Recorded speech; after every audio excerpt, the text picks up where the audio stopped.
Nagkilos protesta ang isang grupong kontra-impeachment sa labas naman ng batasan pabansa. Binatikos din ng grupo ang mag-amang de Venecia. May ulat on the spot si June Veneracion. June? Yes, Connie, kung kahapon mga pro-impeachment, ngayon naman mga anti-impeachment ang nagrally sa labas ng Kongreso.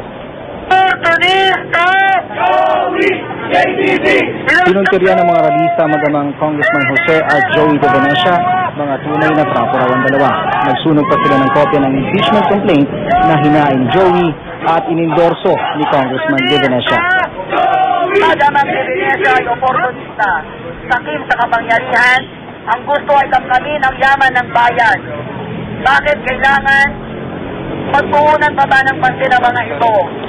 Sa loob naman ng compound ng Kongreso, namigay ng rosas ang grupo sa mga kongresistang tutol sa impeachment. Laban kay Pangulong Arroyo, nakaabang sila sa mga kongresistang pumapasok at lumalabas sa Andaya Room kung saan dininig ang impeachment complaint.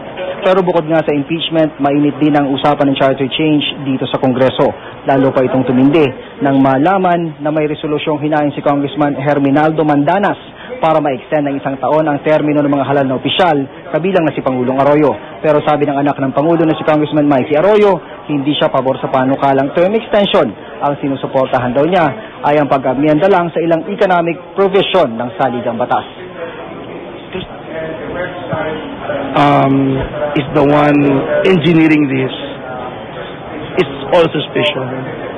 Sa Martes, magpupulong ang mga miyembro ng House Committee on Constitutional Amendments para pag-usapan kung kailan nila tatalakayin sa committee level ang mga resolusyon para nga sa charter change. Balik sa iyo, Connie.